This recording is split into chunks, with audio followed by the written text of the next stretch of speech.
This is Boxing Tickets NI in association with Violent Gentlemen. We're back with the main man, John Cooney. How are you, mate? I'm good, all's good. Just getting ready for the next fight now in 3 weeks. Everything's all good. I was sort of saying, I think we were sort of mailing things like that. And I can't believe it's been nearly 4 months since we spoke to you. Last time we spoke to you, you were 3-0 as a fighter, and you've pretty much nearly doubled your career since then. You'd obviously a fight 9 days later, going to 4-0, and you're now 5-0, and your sixth fight, just under 3 weeks away as well. You must be on top of the world right now. Yeah, it's flying. Everything's going all good. Obviously, you can't believe it was 4 months ago. I've just been so busy. I had that fight on May the 28th. That was a few days after the interview. And then off the back of that, 3 weeks later, I was back out again. So just no time to stop or think or whatever. And then after that, I had a small break away from everything, just because obviously I had 5 fights in 7 months. So it was heavy duty, so I needed to take a little break away, and now back at it and back out in a few weeks. But everything's going good. Yeah, can't complain. Fantastic. And like your fight on the 29th of May didn't probably sort of get off to the best sort of start. I missed the first round. Obviously you fought Marian Istrate in Alicante, and you were dropped in the first round. And I think I picked it up at the end of the first round, and then when I heard the scorecards, I was going, was John dropped? And then I was like, you were dropped in the first round. And like, it was one of them fights that you sort of just had to bite down in your gum shield and just go, I've got dropped. You could go 2 ways about it. You get dropped and obviously not recover from it. But obviously you bit down the gum shield to come back at it. And like, there was times, obviously, I think you nearly had Marius out of the way as well. Nearly looking like he was going to go. So definitely. Yeah. It was a tough one, It was a funny one because I watched a few videos of him beforehand, fighting some good Spanish lads. I think it was a Spanish champion, and he's throwing left hooks like they were going out of fashion. So I kind of made the mistake and thinking, me being a southpaw as well, I said he's definitely going to be looking for them left hooks, because he threw them quite nice. He seemed to throw them regularly. I said, fighting a southpaw, left hooks, the orthodox like to throw left hooks. So I said, he's definitely going to be throwing left hooks. And I went in there and I kept pulling my right hand up, looking at his left hand. And I opened up myself with a right hook, and I just got clipped with the right hand, didn't even see it coming. And before I knew it, I was on my backside, and I was like, what's going on here? I was like, straight away, I was kind of embarrassed, really. I was like, ashamed. I was like, I'll get straight back up, because I didn't feel hurt. As soon as I touched the canvas, I didn't feel wobbly. I didn't feel whatever. So I got back up as soon as I got to my feet, just tapped my chest just to let myself know that I was okay. Went to the corner, took a few deep breaths, and just get my hands up nice and high and went back into the heat of the fire. When things like that happen, I think I'm obviously it's never happened to me, but I've always been prepared mentally for something like that to happen, because we've seen it in so many fights where fighters get dropped and you can see the panic set in. Mm-hmm. For me, I always kind of envisioned, when I envision fights or envision things happening, I even envision myself being dropped or going through adversity, because that way then when it happens, it's not so much of a shock like this. Although it shouldn't happen, I don't expect it to happen. I've kind of imagined it happening, what I would do if it does happen, Mm-hmm. And I feel that sort of thing got me through that pretty handy. And then as the rounds rolled on, then it was just about keeping to our boxing, because he was pretty heavy-handed. I'll give him that. He was a rugged.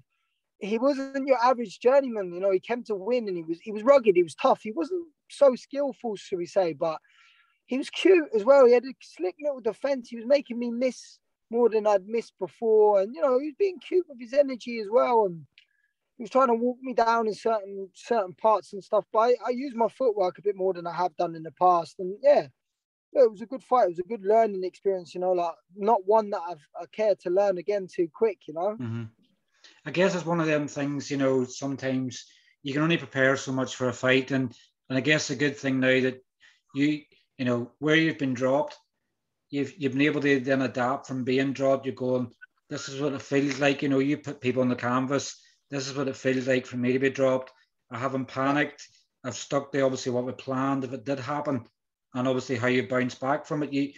I know in some ways you sort of be disappointed that you were dropped, but at the same time, the way you come back from being dropped, you can probably go, now you have the confidence to know that if I am going to get dropped, I can prepare from it. Yeah, I think for me, it's like when you get dropped, I think maybe like in hindsight, maybe I got up too quick, but at the same time, I wasn't hurt. So when I got up, my legs were fine. As if you watch it back, you can clearly see I was fine. But if I was hurt and I got up that quick, I probably would have, fell back down or whatever. So I don't know. Maybe I would take the knee next time. I don't know. It's a funny one. I guess that was my first time being dropped. I guess a part of me was it was embarrassing. I've never been dropped. I've always claimed to have a great chin. I do believe I have a great chin. So it was kind of like a frustrating thing. It was like and because it being the first round, luckily it wasn't a 4-rounder. It was my first 6-rounder. Luckily it was, because you're chasing them because, you've lost round 10-8. So there was a part of me that was like, do I just go straight back at him and just start fighting fire with fire, which I kind of did, which I'm happy I did, because I basically had to let him know that, look, you dropped me, but you didn't hurt me. Do you know what I mean? I'm not, don't think you can start jumping on me and get me out of it. That's not going to happen.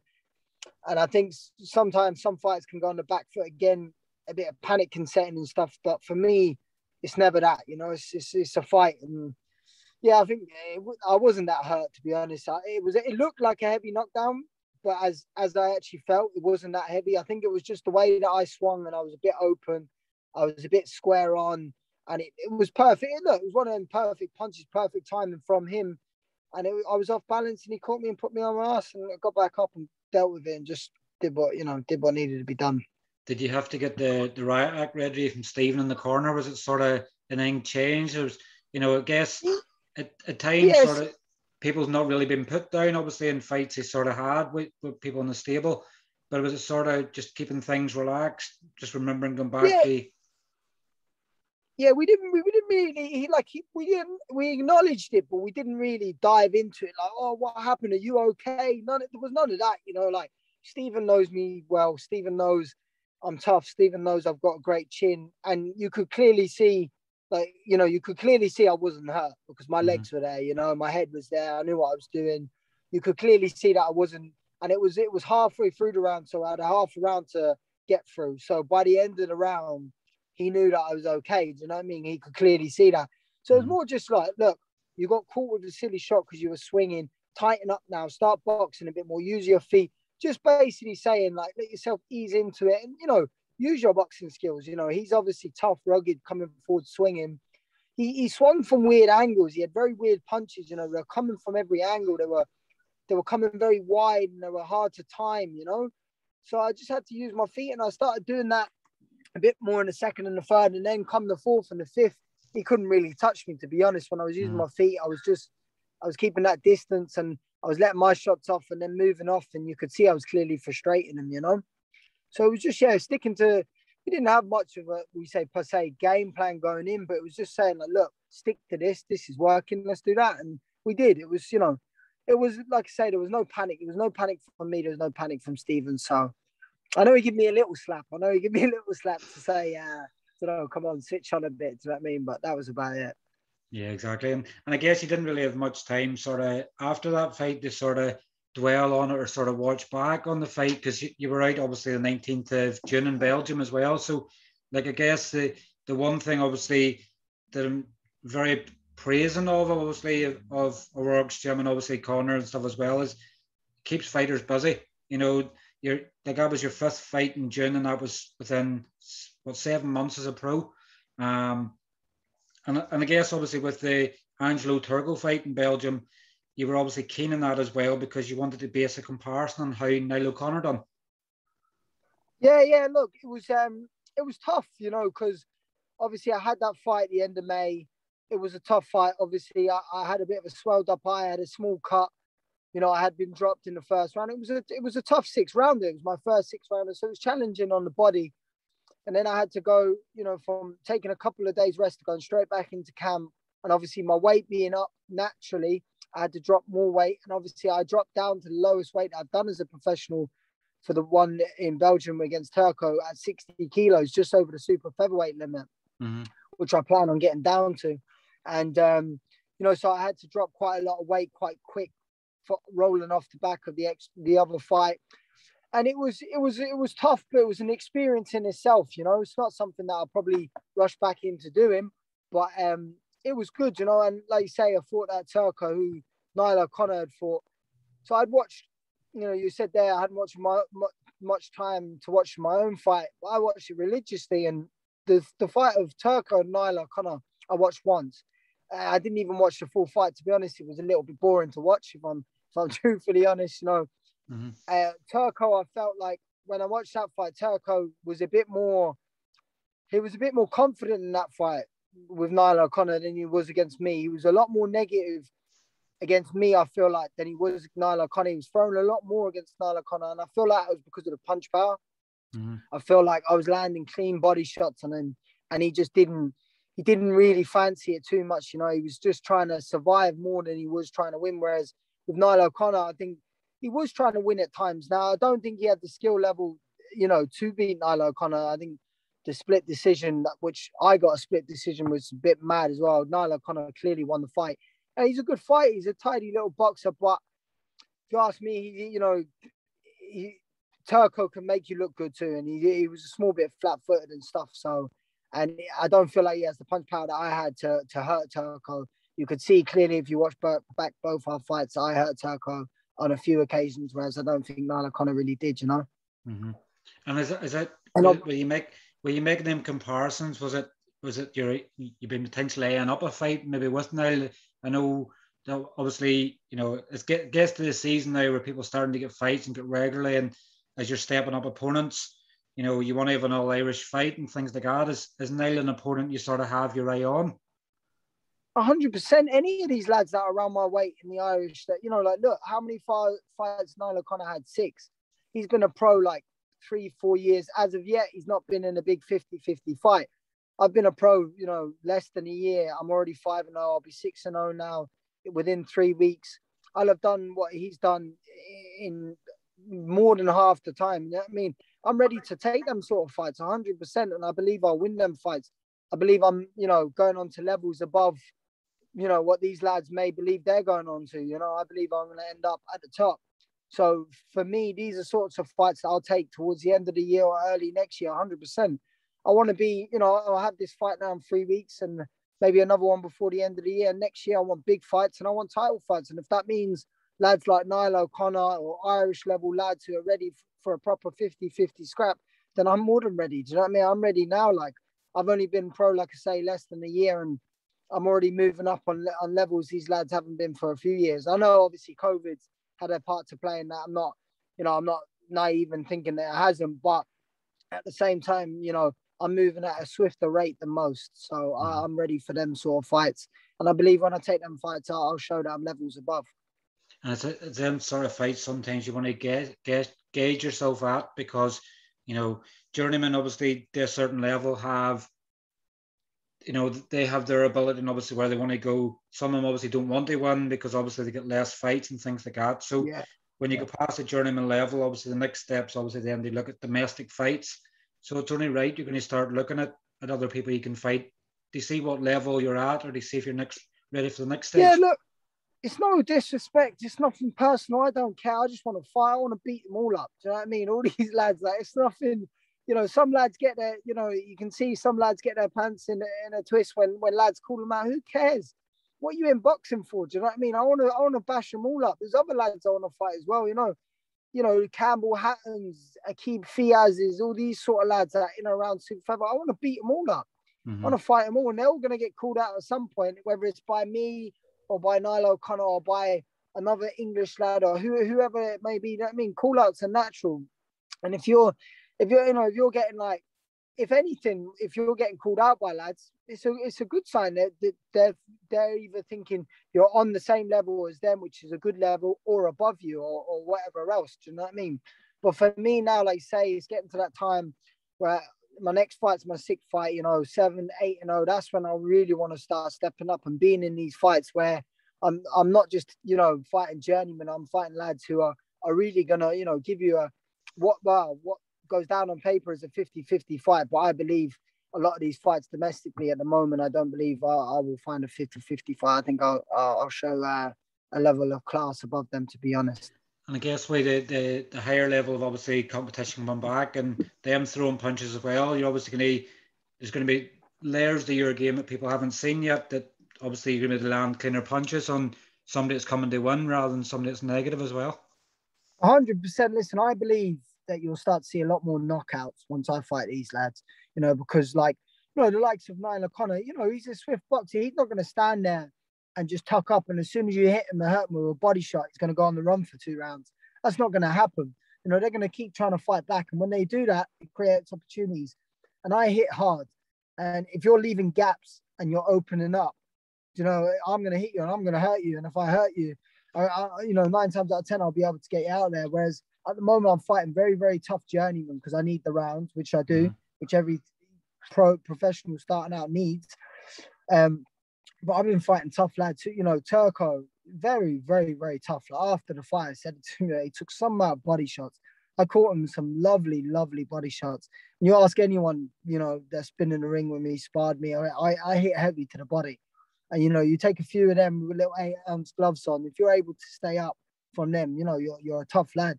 I hit him a few times. You can even see him fold over, literally folding over. I have a few pictures of him set out on the bottom rope from body shots. How they weren't knockdowns, I don't know. But, so when I get in these 50-50 fights, there's been a few examples. I think a good example was Gary Cully against Joe Fitzpatrick. Fitzpatrick, yeah. That was supposed to be a 50-50 fight. He just blew him out of there. And I believe I'll do the same sort of stuff. I believe when I get in these so-called 50-50 fights against better level lads, I believe you'll just see that I'm going places further than they are, or I'm ahead of them at that time. It's great to see the confidence is obviously is building, and I'd say that's probably one thing that a Rogues Gym are good for is getting the level of confidence, and that's what it's all about nowadays. It's building your confidence. You have to believe in yourself, because if you don't believe in yourself, you've only a limited plan of where you can go. Yeah, look, it's something, anyone who knows me personally that's ever known me, so I've always been confident, no matter what I do. Probably a bit too confident sometimes. Maybe some call it deluded, who knows? But for me, everything I always do, I do it with confidence. Doesn't matter what it is, doesn't matter where it is, where it could be something I've never done before, and I'll do it, believe I'll do it well, whatever. So, and in the gym, most lads are confident because we work hard, I know I put the work in every day. I train harder than the average person. I know there's loads of professionals out there that don't train half as hard as me, even some that are higher level than me, So the work's getting put in, and when you put the work in, you're confident. And like I say, I'm naturally confident anyway, so it's a good recipe. So I'm always confident. And you're back out in 20 days' time in Luxembourg. Obviously, Kane McMahon and Alan Phelan's joining you as well out there. Is it going to be another 6-rounder you're going to be fighting in? Yeah, another 6-rounder. This hopefully now will be the last 6-rounder, obviously for a while. Who knows what the future brings. But yeah, this will be a 6-rounder. Done 2 now so far, so get this one in the bank. And then it's looking to move up to 8 rounds, and start preparing that engine for them longer rounds, them bigger fights, because the bigger fights are going to be over 8-10 rounds at least, aren't they, So I'm ready for them now. We're doing them in the gym and we're doing them well, So but the boys are out as well, Keno and Alan. But it's coming together nicely, and like I say, step up to 8 rounds now. We might not be out as regularly as we were because the rounds are going up. Obviously you're putting, more of a camp in, you're kind of, the training's harder. So physically you can't fight as regularly, but I still want to be regular. I want to be in people's mouths. I want to be on people's on people's screens. So for me that means activity, and I enjoy what I do. I do it every day. The only part I don't enjoy is making weight, but apart from that, I enjoy the training and everything. So for me, it's let's keep the ball rolling. Let's keep going.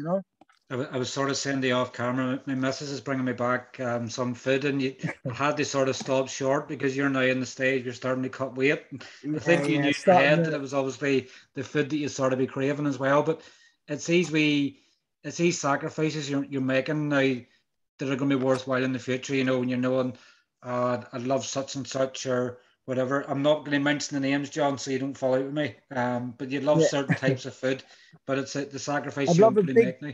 I'd love a big bar of dairy milk whole nut. That's what I'd love. But unfortunately, we'll have to wait till after the fight for that. But look, yeah, look, these are sacrifices you have to make. You have to be willing to do them because, at the end of the day, it's the long run. Do you know what I mean? It'll all pay off. That's the idea that it'll all pay off, and I'm sure it will. I'm not making all these sacrifices for no reason. I could easily fight a weight above, or be lazy, or do this or do that, but it's not great preparation for further down your career. So just get it done. Get on with it. And with everybody, it seems to be everybody in the gym sort of signing deals at the moment. I know Tiernan's deal just hasn't been announced just yet. You've obviously Tony and Ryan. It's obviously signed to Star Boxing, and they'll be fighting out in America again soon. And obviously Dylan Moran, he was obviously linked a lot with Slater, with Connor and things like that, same with Frank Warren. Is it conversations you've been having yet in terms of obviously getting a promotional deal, or is it still something you need to keep asking for? I guess as long as you get fights, that's all that matters. But would it be nice to get a promotional contract with someone?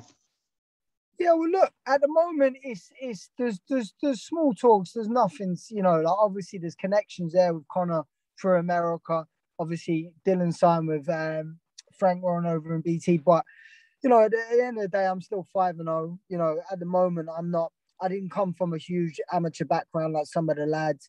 I'm 5-0 and I'm working my way up. At the end of the day, for me, this stuff is inevitable. I'm going to get signed and I'm going to be on these TV shows, whether it be in England or America, and it's going to come. I just got to keep busy. Once you start getting to 8, 9, 10, you become attractive. Say, for instance, I get to 7-0, 8-0, that's when lads are going to start saying, well, we'll put him in with one of our lads, or we'll put him on a TV show on, you might not get a contract, but you get a 50-50 fight where they say, look, who knows if you win, do you know what I mean? Like I say, I'm confident, I back myself always. So it's coming. Do you know what I mean? I know by next summer I'll be on a TV screen near someone anyhow. You know what I mean?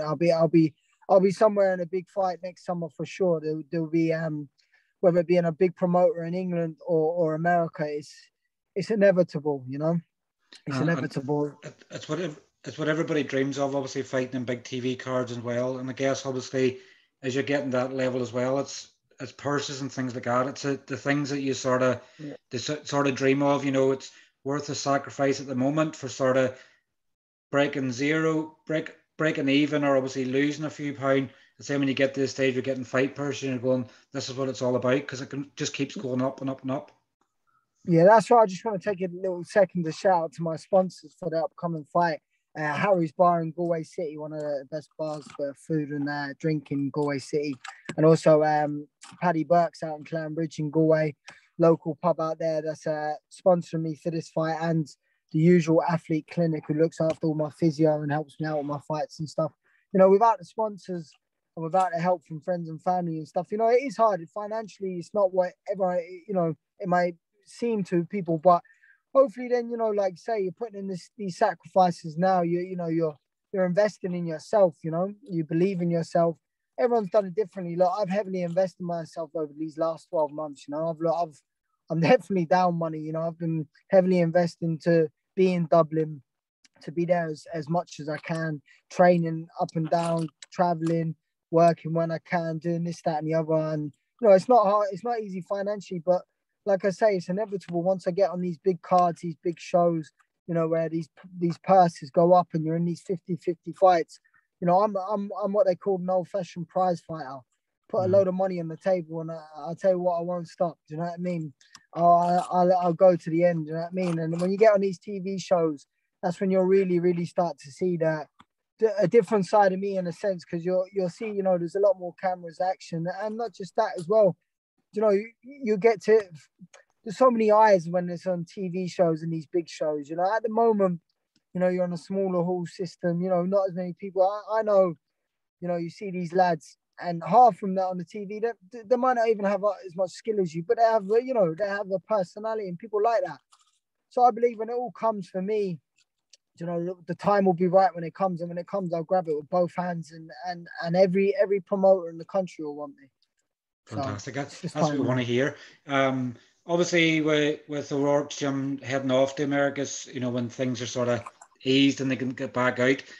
I know McConnor another week as well. Obviously, Tony and Ryan will be out and Victor as well. And I think he said there's a potential there for the rest of these in the stable. They either get fights or they get like 50-50 type fights out there.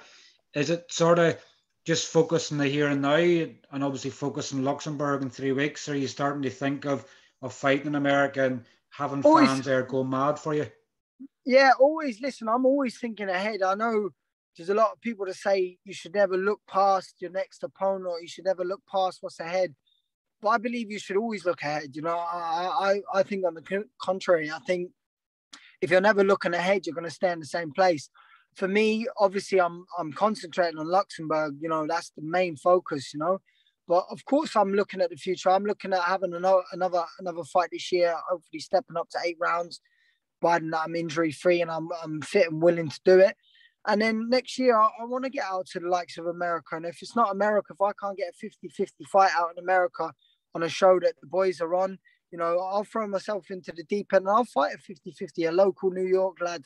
You know, you've got to take risks in this game. You know, there's how many fighters I don't know that have took risks at last minute and it's paid off, you know? And that's what you have to do, whether it's at the start of your career, the middle or the end. You know, I believe you should take the risk the whole way through, because at the end of the day, I don't fear losing, you know? I think if you fear losing, you're in the wrong sport, because you can lose on any given day. So yeah, the plan is to have another couple this year, this side of the pond, and then you know the boys are fighting out in America. And if I can get on a show, I'll jump on it. And I believe, you know, like I say, I'll be 7-0, 8-0 going into next year. I'm attractive to you know, that's when you're going to start looking at 8-10 round of fights with good lads, and I'll be more than willing to jump in there and go to America. And who knows what can happen out of the back of that, you know, win or lose. You know what I mean?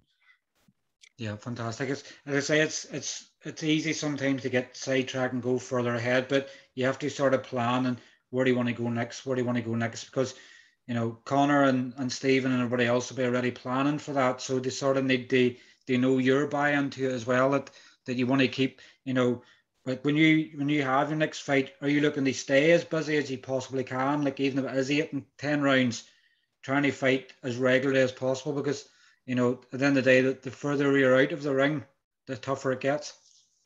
Yeah, look, I want to be one of the busiest fighters out there. You know, I like, even if we say, for instance, if I'm on 8 rounders, I want to have at least 5 of them a year. If I'm doing 8 rounders, if it's 10 rounders, at least 4 of them a year. You know, I think it depends on the fights. If you're in wars over 12 rounds or 10 rounds, yeah, of course you've got to take a small break. And then when you take a small break, you've got to come back. So it all depends. But I live in the gym, you know, you ask any of the lads, I'm one of the fittest lads in the gym. I'm pretty much always in shape. That's why I was able to have 5 fights in 7 months. I don't take my foot off the gas, and I don't intend on doing it anytime soon. You know, maybe when I've got a few world title belts wrapped around me, maybe I'll be able to rest them. But until then, it's all full steam ahead. You know what I mean? I live this life. I enjoy it, you know. I'm not a big drinker. I don't go out partying all the time. I don't feel like I miss anything. You know what I mean? I just enjoy being in the gym, staying fit and staying healthy. And I love fighting. So the more fights, the better for me. So I want to be as busy as possible. Definitely is. But look, John, obviously thank you for catching up with us. I know it's a Saturday evening. Just turned 7:15 in the evening. You're not long finished work and stuff yourself there. Obviously great to get a catch up. I guess sometimes us feeding off the positivity you have makes us more positive. Like anything, you know, we can feed off each other, but we'll definitely not leave it 4 months there next chat again. No, definitely not. Definitely not like that. So look, it got, you know, time rolls on. I had a small break after the last one. Like I said, I took a step back from everything just to get away, which was nice. You know, recharge the batteries. But look, full steam ahead. Who knows? We'll maybe have a chat after this one, after I get there. Another win in 6-0, and we'll look forward to the next one. Maybe we'll talk about the plans coming up for the next one. Definitely. But John, listen, thanks very much for catching up with us again. We'll speak to you again soon. Appreciate it. Nice one. Cheers, John. Take care. Bye. Thanks. Bye-bye. Bye-bye.